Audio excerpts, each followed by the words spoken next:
Welcome to another episode of What's That All About? So, by popular demand, I'm bringing you some interesting facts and pictures about the one and the only elusive Bigfoot. Now, you're going to make the decision whether you believe these photos or not. Some of them are a little bit harder to kind of not only see the figures in them, but kind of be sold on. I'm more, as I've told you before, pretty open-minded about a lot of things. So, he's a pretty famous dude. But what is interesting is that he's, I call him Bigfoot, but in different regions, depending on where you are in the North American territory, he's got different names throughout. He also has different names, like in Australia, they call him the Yowie. And in Asia, he's most recognizable as the Yeti. So in Canada, they usually are referring to him as Sasquatch. They go back and forth, though. They use Bigfoot, too. Florida has their very own skunk ape. Ohio has the grass man. Arkansas has I think it's the folk monster, Fouke monster. And then this one, I've been calling it the Virginia wood booger. I don't think it's pronounced that way. It's Booger, booger, right? Booger? Anyway, Whitehall, New York has the monster of Whitehall. I have no idea what that one is.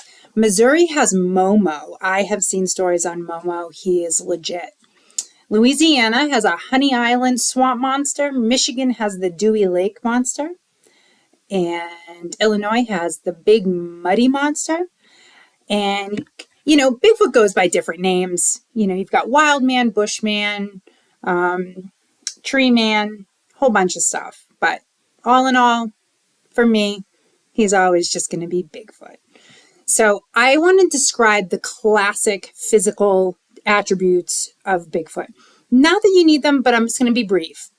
They're usually between they're reported to be on average between 6 and 9 feet tall. The juveniles that are smaller can run, I think they say between 4 and 6 feet. They're smaller, but still pretty massive. They're muscular, bipedal, ape-like creatures, and they're covered in black hair, dark brown, or dark reddish hair.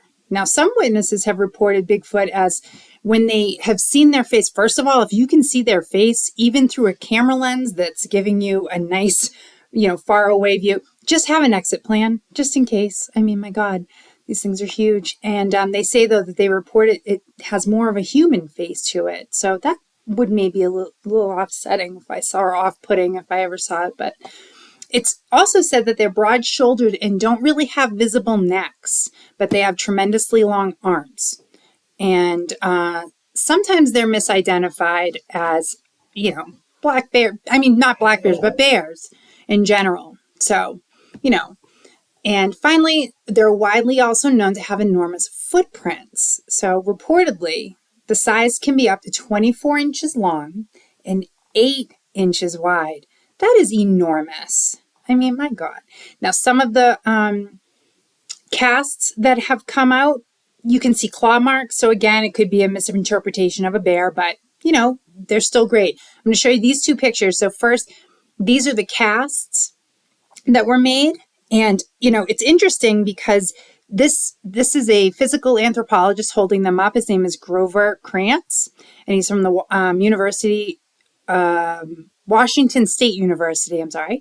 And the second one here is from a ground shot. So you can see that this gentleman's holding something to it. So you can see by comparison how enormous it is, which, holy shit. And there are over 10,000 sightings across the North American territories over the course of a year. About a third of them, though, are known to be in the Pacific Northwest. So that's it. But as I'm going to show you from here, you can tell that there's sightings everywhere. It's crazy, but it's also awesome. I mean, there's researchers all across the country. There's groups that go out.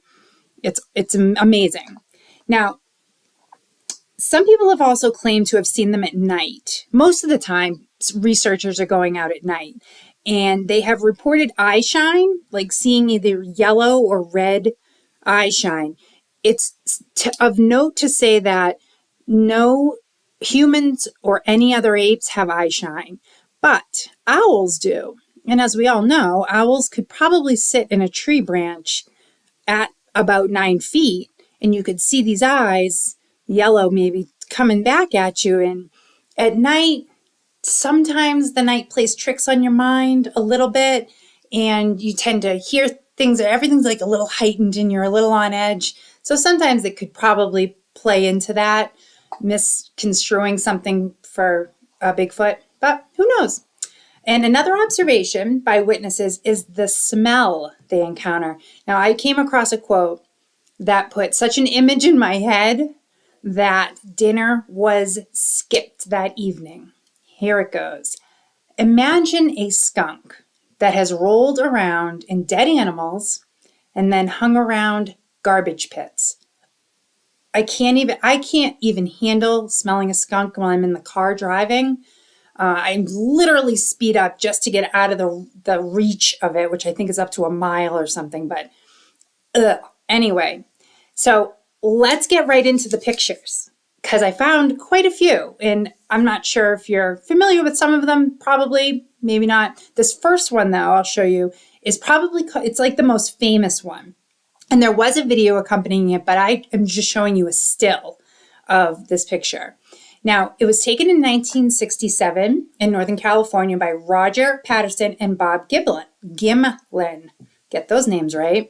And it's been subjected to every kind of debunking, and on the flip side, authenticating. It's been done. I'm completely sold on this one. I think it's great. It's just magical. Up next, though, we have the Marble Mountain Bigfoot, which I thought was pretty cool. It's pretty clear, right? This one was easy to see. A youth group was camping in the Marble Mountains Wilderness in California when the troop leader, or whatever he was, Jim Mills, started taking a video of something strange, and he said skulking around on the ridge. As you can see, he's on a ridge. But the most notable thing about this is that he has the longest, at 7 minutes, he has the longest filming of a reported Bigfoot. So I thought that was pretty interesting. I mean, that's 7 minutes. That's a long time. It's like, did he not care? Or so I don't know. But moving on. So here we have the Allegheny Bigfoot. And this was taken in 2007 by a hunter named Rick Jacobs. And it was captured. It's probably one of the more famous Bigfoot pictures. He took it on a trail cam and in Allegheny National Forest in Pennsylvania. So he really just, posted it out. Not a lot more is said about a lot of these pictures because, more times than not, there's not much to say. It's like, just look at the picture and draw your conclusions, So, and then we have here the Mississippi Bigfoot, a picture taken by another hunter, Josh Highcliffe, who in 2013 took this footage. It's in his own property, so he was hunting on his own property, but he freaked out so badly and was so scared that he's never talked about it since. He just posted it on YouTube. People got to see it and interpret it the way they wanted, but he's terrified. He won't even go back in his own woods. Poor thing. I feel so bad for him. Now, this one here was supposedly taken in Idaho. I'm in Idaho. I'm now looking out my windows at the mountains that are around me, and there's a ton. I'm in the middle of the valley of a mountain range, Lost River Mountain Range. I swear to you, I stare at the trees and see if these big, massive things are moving. I think I see Bigfoot everywhere now. But, then again, my mind, I have a little bit of an imagination. And now this next one was taken from a boat in Lake James in North Carolina at 2 a.m. I don't know. I mean, these are now they get a little, it's hard to tell, really hard to tell. And at 2 a.m., maybe they were drinking on a boat. Here I am assuming they were drinking. Maybe they weren't. They were probably just fishing. And then this last one here is an unknown picture. There was no caption for it. I just came across it and wanted to include it. Yeah. But I have a couple more for you that I'm calling my honorable mentions. This one here, the first one is the British explorer Eric Earl Shipton. he took this of a possible footprint in 1951 in the Himalayas. So as you can see, I can't tell, like, I don't know how big those pics are normally, but it's probably sizable, but it could be a juvenile's footprint too. So I wasn't really sure about that. I'm not, And then these last two that I have here, one I'm calling Provo 1 and Provo 2, because they were both taken in 2012 by two different groups, but in the same location, Provo Canyon, Utah. These groups both had the same things happen to them. They were having rocks thrown around them, not at them directly, which I'm sure if Bigfoot wanted to knock you off, he wouldn't have a problem, or she wouldn't have a problem doing so. But that's just my opinion. I think they probably being warned, like, okay, you're close enough. That's enough, like, whatever. There's other things that Bigfoots do, though. When researchers go out, they sometimes initiate or attempt to initiate communication with them by knocking on trees. And if they hear something back, I guess if I was a researcher, I would interpret it as communication established and in a non-threatening way. The rocks seem a bit more aggressive.